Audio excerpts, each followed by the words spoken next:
Hi there. Welcome to the Biz Communication Show. I'm your host, Bill Lampton, the Biz Communication Guy, bringing you communication tips and strategies that will boost your business. And I don't do this on my own, I do it with a highly qualified guest. And coming to us today from Columbia, Missouri, is Alex Demczak. He's a former Southeastern Conference quarterback for the Missouri Tigers, and he graduated from the University of Missouri with a degree in communication and a minor in business. Quite a good combination there. Alex is a sought after keynote speaker, entrepreneur, and author who challenges businesses, schools, and teams to maximize their impact. Alex is the author of 3 books. He's the co founder of Streamline Books, a company that helps individuals become authors. And there's more. He is also the founder of Speaker School, a company that helps individuals become keynote speakers. Additionally, Alex is the host of 3 podcasts where he interviews top leaders, authors, and speakers. Alex's mission is to help people increase their performance, enhance their leadership, and maximize their potential. Some of his past clients include the Cincinnati Reds, U.S. Space Force, Edward Jones, USI Insurance, and there are many others.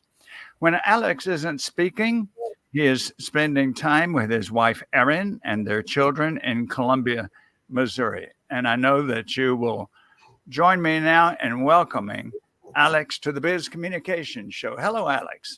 Bill, thanks for having me. It's an honor to be here. I've been hearing amazing things about your show. So I feel like it's a high bar for me to set here with all the guests you've had and all the content you've added. So it's an honor to be here.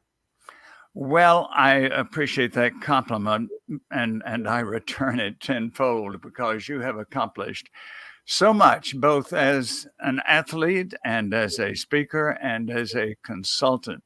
I mentioned that you graduated from University of Missouri with degree majors in business and communication. Many times when we look back over our college or university curriculum, we are able to pinpoint 1 or 2 courses which were so meaningful for us that they have an impact on the rest of our lives and our careers. What might be 1 or 2 courses that you remember very favorably and very beneficially? Now, Bill, are you talking about the classes that I attended or I'm kidding.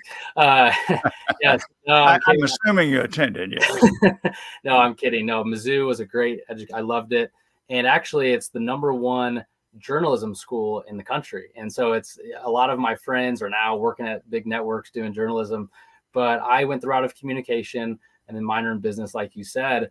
But it was actually a class my senior year that had the biggest impact on my life, and I think is still making waves today for me. And my professor's name was Dr. Maza. I remember it to this day. And it was a public speaking class. And I remember being in that class, and there was 27 of us in the class. So it was a smaller, intimate setting. And we got this assignment where Dr. Maza, he said, hey, by next Friday, you have to create essentially like a made up business and then present to the class about it. And he's like, whoever goes first gets like an automatic, at least 80%. So like, I raised my hand. I'm like, I'm not smart enough to whatever. So I'm like, I'm going to take the easy, I'm not going to leave it up to chance. So I took, I was first. And I'm like, you know what? I need to get creative with this assignment. And so what I did was, there was, with all the other 26 students in the class, I'm like, you know what, I'm going to get them involved in this somehow. And so the day shows up to the presentation. It's a day where I'm presenting. And what I did is I had a PowerPoint, and all 26 people, without me asking them, I somehow included like a picture from them, like maybe a semi-embarrassing picture from them in high school in my slideshow. So Bill, imagine someone shows up to this class, maybe late, they walk in, they had a late night or whatever, and they show up to this class in the morning. All of a sudden I start presenting this fake business, and I'm like, my director of operations is Bill. And I put up a picture of you from high school, and you and so it was just like a really fun, and the professor was like, I've never seen anyone do this. And I think it was in that moment that I realized, well, for one, everyone else in the class besides one other person was like dreading the class. Like they had to take it for the major and they were just like, I do not want to do this. I do not want to share. And it was in that moment where I was like, in a weird way, I enjoyed this. And why did I enjoy that? And I think that's what I didn't even know public speaking was an industry. I thought it was just something you did, but now years later, I can look back to that moment and say, wow, that was fun. And I still get to have that kind of fun today when I speak. And I think to answer your question, that was by far the most impactful class, semester, and project I had to do in school, because it forced me to get out of my comfort zone and actually pursue this thing. And I had no idea that I'd be doing speaking full time in my future. And so it's just crazy how things work out like that. I commend you for several items there. One is your creativity. You didn't just get up and give a spiel, but you made it exceptionally interesting. And secondly, I certainly commend you for engaging the audience. I know as a professional speaker, you do that. And many times, Alex, when I was a keynote speaker for an occasion, I would make sure that the chairman of the organization would give me the names of 4 or 5 people that I could email, that I could call, that I could interview ahead of time. And one of the factors that I did at first, I would quote them. And then it finally dawned on me, hey, as a long time ago comedian Jimmy Durante said, everybody likes to get in on the act. So I would say to them after interviewing them, well, what you've said is good. And I guess I could say it in my words, but it'd be so much better if I call on you during the presentation. This did a couple of things that made them more a part of it. And of course, you and I know the toughest thing, or the biggest challenge we have in trying to get an audience involved, is to get that first person to participate. So I already had 3 or 4 people that would participate. I am quite sure that you got a high grade for that presentation, right?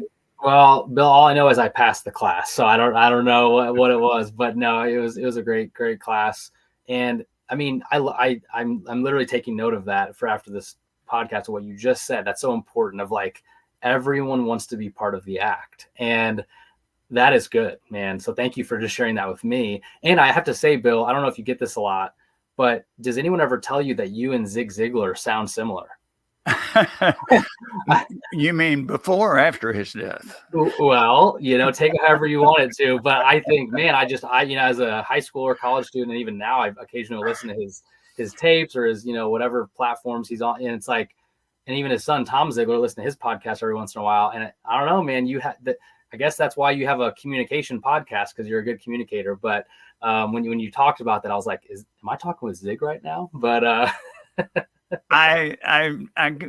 when I was a member of the National Speakers Association and attending conferences, I got to meet Zig one time. And really, we both grew up in Mississippi. I didn't know him then. But when I met him, I said, Zig, it's nice to meet you. I'm from Mississippi, too. And in that great drawl of his, he said, you just bragging. And I've read Zig's autobiography. There are many great pieces of advice that he has given to speakers. And it's no surprise that the National Speakers Association has awards named after him. And those of us who had an opportunity to know him personally certainly learned something. Well, one more question now would be, I often hear, as I'm talking with people about sports, and I'm a big sports fan, every now and then somebody will say to me, well, those football players, they're just a bunch of brawny guys. They don't have any brains to operate by. It's not a smart game. Speak to that. Tell us, please, what part communication plays, how communication among the team and the coach, how important those are and essential for winning. Oh, Bill, it's everything. And you look at some of the top, I think so much of it goes back to coaching, right? And so many of the top coaches in America when it comes, you look at college football or even the NFL or any sport, like the way that coaches are able to connect with their players. Like you look at a guy like Dabo Sweeney, the head coach of Clemson. I've had the chance to be around him, meet him, amazing guy. He's built an amazing culture. And so much of what they do revolves around communication.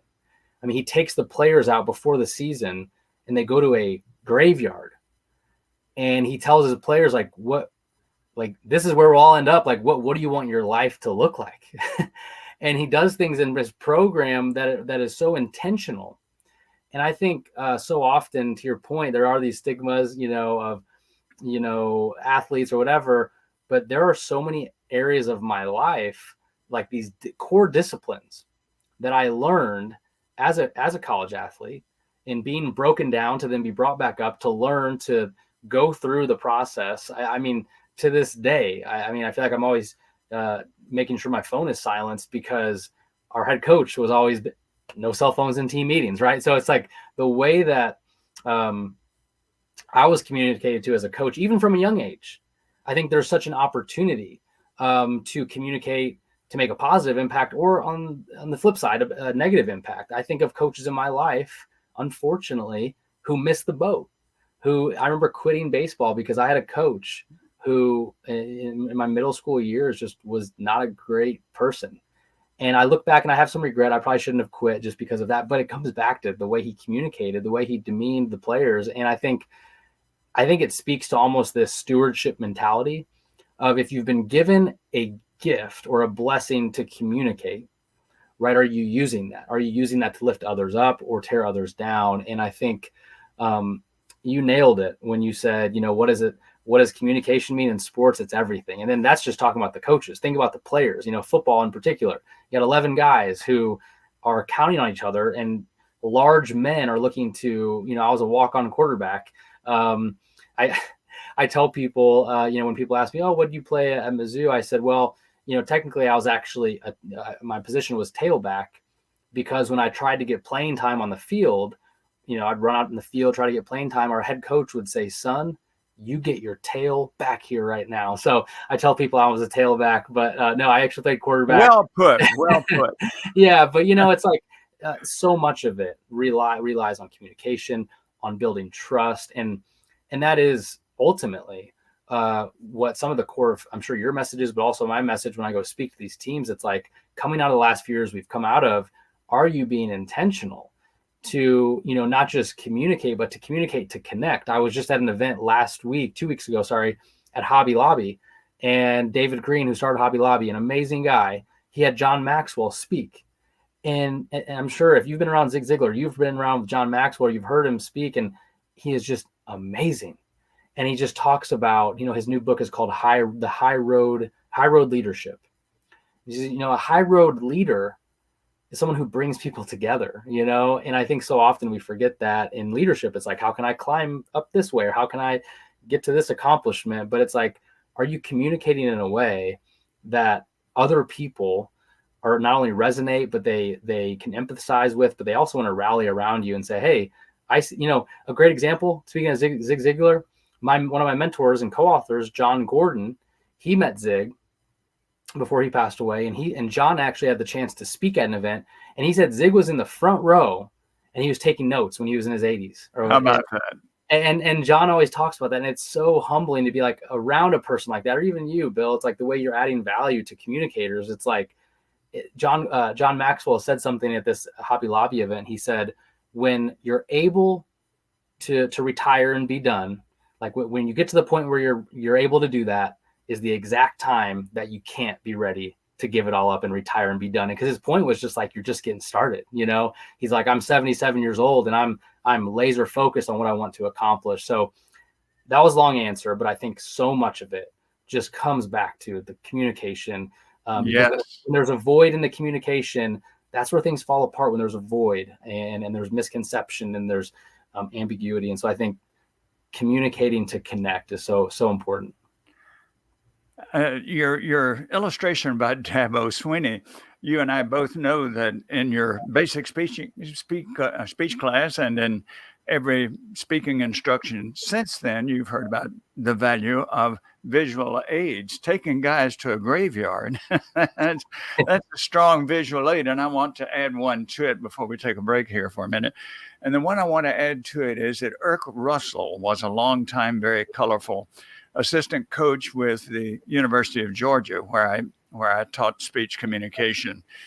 And Irk, well, hold on, Bill. We didn't talk about this yet. You're a Georgia Bulldog, and I'm a Mizzou Tiger. Well, I didn't want to create any friction here, and I'll say this: your Missouri Tigers have given the Bulldogs some strong games in the last few years. Well, you're kind to say that. It's been strong games, but you guys end up on top, so you don't have to be so humble about it. So you and I are still friends. Okay. That's right, we're still friends. But keep going. Sorry, I didn't mean to cut you off.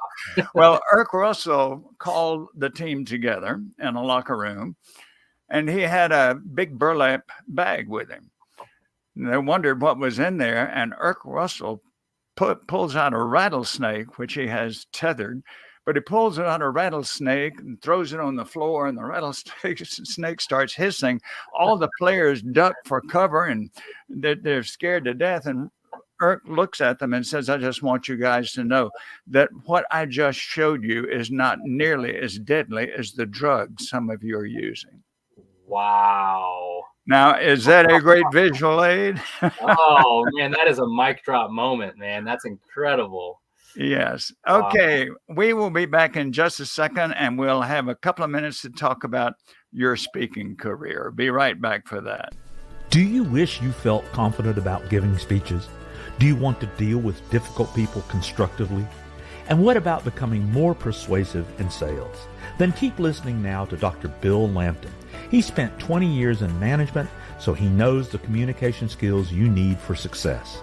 I urge you to call the Biz Communication Guy today for a no-cost but very valuable 30-minute discussion about your communication challenges. Call now, 678-316-4300. Again, that's 678-316-4300.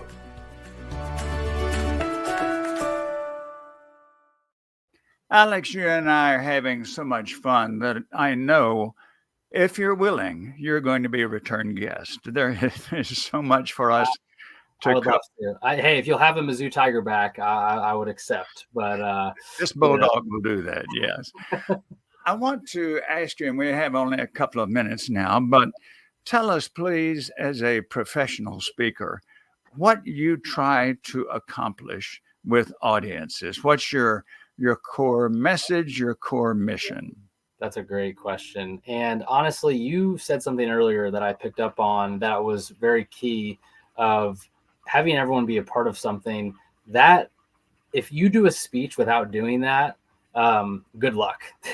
I think about, I get the chance to speak to a lot of high schoolers, middle schoolers. And the thing that people have to understand, when you speak to a group that young, what essentially you are competing against their cell phones, right? You are competing against YouTube or TikTok or whatever social medias they're using. Like when you show up, you are competing against those things. And so my encouragement to myself or to any communicator is you have to bring something that is not just about you. It's not just about your expertise and your abilities, but it's how are you going to move the audience to action? How are you going to move them to action? And so one of my, like I mentioned earlier, John Gordon, he mentioned something that I've always lived by. And he says, every good speech has three things. It has principle, story, and application. And, first, what is the principle that I want to convey? What is a principle that I want? Like, what is for me in my book, The Sale, it's a fable about integrity. So one of the principles is integrity builds trust, right? And so that's a principle, right? Now, a story. What's a story that is eye-catching or fun or funny, or like the snake story you just told? It's like, we love stories. We love stories, right? So story. And then the most important is, how then does your audience apply it? How do they take those things and actually like do something in their life about it? And I think that's a focus for me, is like, okay, to your point on having, fun things. It's like, I will bring juggling balls. I will juggle as part of an illustration. I have a flag there's all these different little things that I use, because I know the average person shows up to an event or a company required event and they're going, oh my goodness, I have to listen to our speaker. And why do I have to listen to this guy? Exactly. And so if they come in with that mentality, you have to be ready. You have to be ready to show up and deliver value. And I think, again, I'm coming off this conference with John Maxwell, and he just said, to earn people's respect in the marketplace, you have to provide value. And I think that's so important, is like, can you as a communicator, and through your business and through all the things you're doing, can you provide value? And I can already tell you, Bill, like, you have already added value to me just in these few minutes. And I'm not just saying that.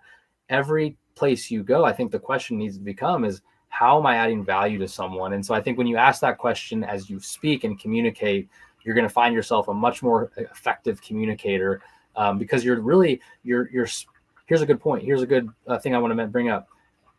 People say, Alex, do you get nervous before you speak? And when I first started, I did. I was like, I'd be like, oh my gosh, am I going to say the right thing? But everything changed when I realized that it's not about me. It's about me serving the audience. And so if I have something, even if it's just one thing that I have to share that could help, if I could help one person in the audience make a change in their life, maybe a mindset, a limiting belief, if there's one thing that happens, then me showing up that day is worth it. It's worth, and so I don't get nervous, because now it's like, okay, now my eyes are on the audience of like, all right, who's that person that I know needs to hear what I'm about to share? And it just drives you to do more of those, because I think when that's your mentality, it changes the way that you speak and communicate. Yes. And I've often said that there are three things you can concentrate on. You can concentrate on yourself. You can concentrate on your message. You can concentrate on your audience. And one of those is a killer. Don't do that. Don't concentrate on yourself. Alex, the time has just zipped on by. An old saying, time flies when you're having fun. This has been not only entertaining, but highly educational. And just keep your calendar handy, because you'll get another invite. I know that there are people who have viewed us, listened to us on YouTube or on the podcast, who will want your contact information. So please give that to us. Yes, sir. So alexspeaking.com is my website. And we didn't really talk about this much, but just to say, I know a lot of communicators want to be able to share their story. And so Streamline Books is my company where we help people write and publish their book. And so writemybooks.com is our website. If anyone's like, you know what, I've been wanting to share a story, we would love to help you. Just create an awesome book that conveys your message and your impactful stories. So yeah, Bill, I really appreciate this platform, and just to connect with you, man. Hopefully we'll be seeing each other at a Mizzou Georgia bowl game. Bowl game. I don't know about that, but some kind of game, in the next year or two, we'll see. But hopefully we'll be seeing each other at a football game here in Columbia or your way over now. I look forward to that. Okay, now that you've given your contact information, I'm happy to give mine. My YouTube channel, where this video appears, is Bill Lampton, Ph.D. And when you go there, be sure you hit the subscribe button. My website, since I'm the biz communication guy, my website is bizcommunicationguy.com. And then, of course, I would love to talk with you about your communication challenges and needs. So give me a call at 678-316-4300. Alex, you're a terrific guest. You're a great addition to the communication arena. How would you pull together what we've said in 30 seconds? Wow, there's a lot of things we've covered that are all very important in my opinion. But I would just say, not only be yourself, but what in your business or your life or with your family, what would it look like as a communicator in the marketplace to say, how am I adding value every single day? And no one's perfect. I'm not, you're not, no one is. But I think if you ask that question in your communication, how am I adding value? How am I serving others? I think you'll be pretty happy with your results of communication. And I think even maybe more importantly, other people will be pleased with it, because they'll be positively impacted by the work that you're doing, by the perspectives that you share. And so, Bill, that's a takeaway for me. And I think hopefully I'll be seeing you on the other side of the hedges in Athens at some point of the game. So that's another good takeaway for me. So. And we will speak to each other cordially there. Yes. That's right. Yeah, we'll keep it. Yeah, exactly. So. Well, thanks so much to Alex for being with us today. Thanks to my podcast producer, Mike Stewart, the internet audio guy who has been my technical and marketing guru for over 25 years. I thank all of you who joined us on the video and on the podcast. Encourage you to be with us again. I'm Bill Lampton, the Biz Communication Guy, thanking you again and looking forward to the next time with you.